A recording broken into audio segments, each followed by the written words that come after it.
conductor for the lunar module reported that Eagle was go. The swing arm now coming back to its fully retracted position as our countdown continues. T-minus 4 minutes, 50 seconds and counting. Well, we meet in an hour of change and challenge, in a decade of hope and fear, in an age of both knowledge and ignorance. The greater our knowledge increases, the greater our ignorance unfolds. No man can fully grasp how far and how fast we have come. But condense, if you will, the 50,000 years of man's recorded history in a time span of but a half a century. We know very little about the first 40 years, except at the end of them, advanced man had learned to use the skins of animals. Then about 10 years ago, under this standard, man emerged from his caves. Only 5 years ago, man learned to write. Christianity began less than 2 years ago. The printing press came this year. And then less than 2 months ago, during this whole 50-year span of human history, the steam engine provided a new source of power.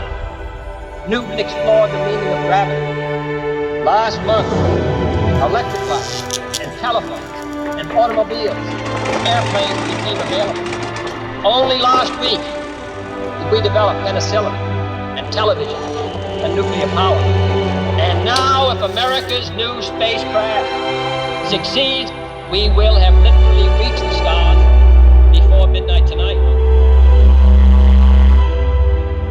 But why, some say, the moon? Why choose this as our goal? And they may well ask, why climb the highest mountain? Why, 35 years ago, fly the Atlantic? Why does Rice play Texas? We choose to go to the moon. We choose to go to the moon. We choose to go to the moon in this decade and do the other thing, not because they are easy, but because they are hard. The Bible would say, my fellow citizens, we shall send to the moon 240,000 miles away from the control station in Houston, a giant rocket more than 300 feet tall, made of new metal alloys, some of which have not yet been invented, fitted together with a precision better than the finest watch, carrying all the equipment needed for propulsion, guidance, control, communication, on an untried mission to an unknown celestial body, and then returning safely to Earth, re-entering the atmosphere at speeds of over 25,000 miles per hour, causing heat about half that of the temperature of the sun, almost as hot as it is here today, and do all this, and do all this, and do it right, and do it first, before this decade is out, and we must be home. T-minus 1 minute, 35 seconds on the Apollo mission, the flight to land the first men on the moon. And therefore, as we set sail, we ask God's blessing on the most hazardous and dangerous and greatest adventure on which man has ever embarked.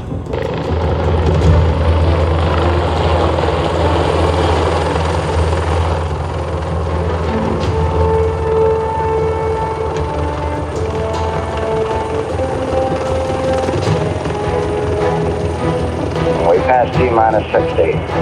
55 seconds and counting.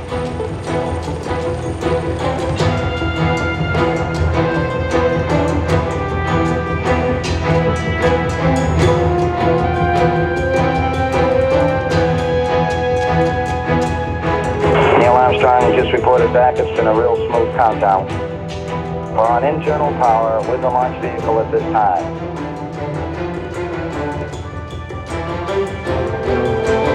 Astronauts report it feels good. T-minus 25 seconds. 20 seconds and counting. T-minus 15 seconds. Guidance is internal. 12, 11, 10, 9. Ignition sequence starts.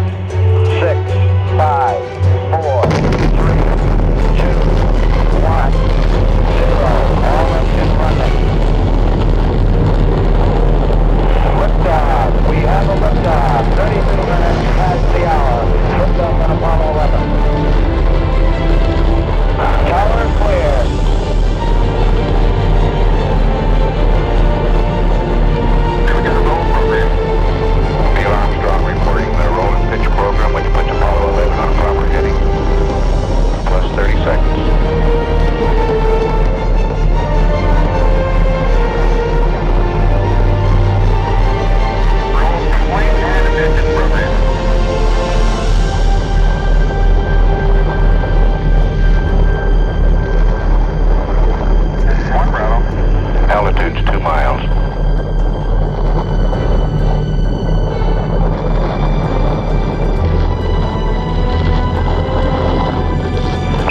Houston, you're good at 1 minute. Downrange 1 mile, altitude 4 miles now. 8 miles downrange, 12 miles high. Velocity 4,000 feet per second. Downrange 35 miles, 30 miles high. Standing by for the outboard engine cut down now. Stand by for mode 1 Charlie. Mark, mode 1 Charlie. 1 Charlie. You are go for staging. Forward cutoff. Shut down. Staging. And ignition. 11 Houston, thrust is go. All engines, you're looking good. Tower's on. Roger, tower. Houston, be advised the visual is go today. Yeah, they finally gave me a window to look out. Apollo 11, this is Houston. You are go for TLI, over. Apollo 11, thank you.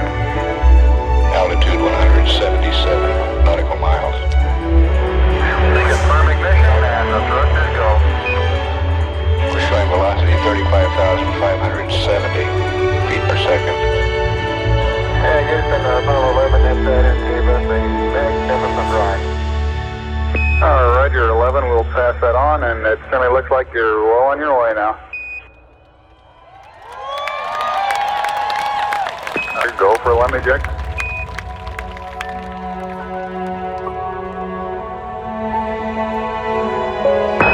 Houston, could you describe what you're looking at, over? Roger, you're seeing Earth as we see it at our left-hand window, just a little more than a half Earth. We're looking at the eastern Pacific Ocean and the North America, Alaska, United States, Canada, Mexico, and Central America. We can see the oceans with a definite blue cast, see white bands of major cloud formations across the Earth.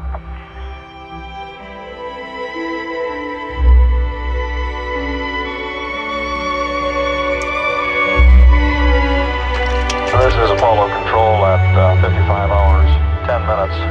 Our network controller has just advised that we are receiving live television. This extremely sharp, clear picture is coming to us from about 175,000 miles from Earth, presently about 48,000 miles from the Moon. It appears now that we have a view of Earth out the window. 11 Houston, if that's not the Earth, we're in trouble. That's Big Mike Collins there. Yeah, hello there, sports fans. You got a little bit of me, plus Neil's the center couch, and Buzz is doing the camera work this time. We are very comfortable up here, though. We do have a happy home. There's plenty of room for the three of us, and I think we're all learning to find our favorite little corner to sit in. We've got coffee up here and various breakfast items. The food so far has been very good. Yes, we stand back out to the distance at which we see the Earth. Apollo 11 signing off. Roger, 11. Thank you very much. That was one of the greatest shows we've ever seen. We sure appreciate it, over. This is Apollo Control at 75 hours, 26 minutes. Apollo 11 is 425 nautical miles from the Moon. We're 3 minutes away from loss of signal. We'll see you on the other side, over. Yeah, the moon is there, boy, in all its splendor.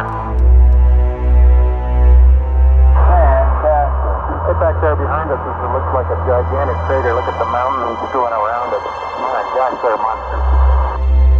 So we're getting a beautiful picture in down here now, 11. We can see the horizon and the relative blackness of space. And we're approaching the Terminator now. See the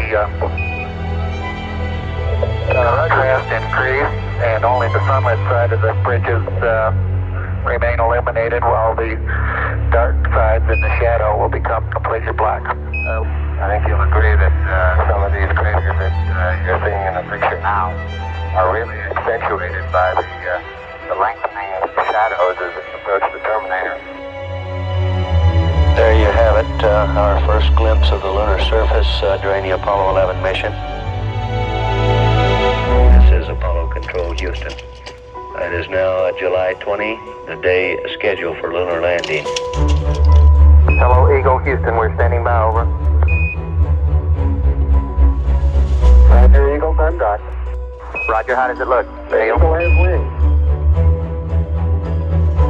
Okay, all flight controllers, go for powered descent. Retro, go. Fido, go. Guide, go. Control, go. Telcom, go. GNC, go. Ecom, go. Surgeon, go. Capcom, we're go for powered descent.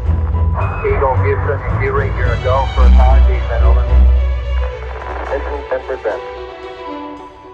Altitude will go high. Houston, you're looking at our Delta H. That's affirmative. Flight alarm. Looks good. Looking good to us, over. Accepting its guidance. 1202. Stand by. 1202. Right, retro. Go retro. Throttle down. 6 plus 2. Give us the reading on the 1202 program alarm.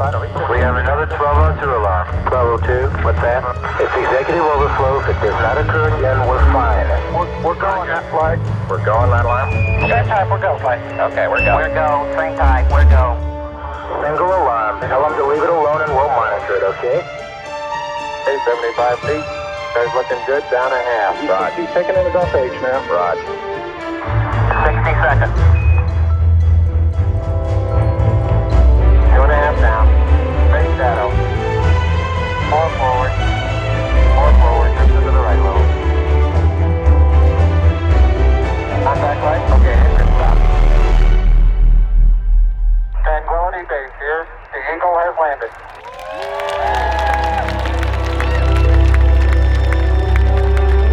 Roger, Tranquility. We copy you on the ground. You got a bunch of guys about to turn blue. We're breathing again. Thanks a lot. Okay, we're going to be busy for a minute. Okay, keep the chatter down in this room.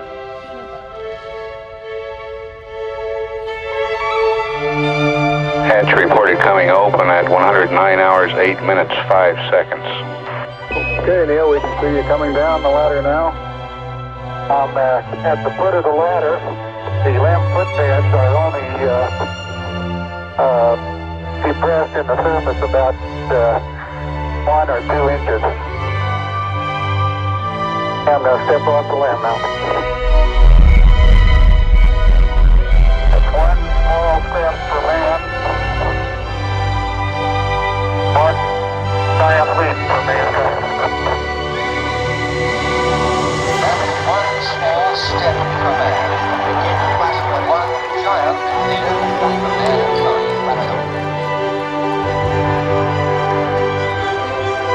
Here, man, from the planet Earth, first set foot upon the moon, July 1969, became indeed for all mankind.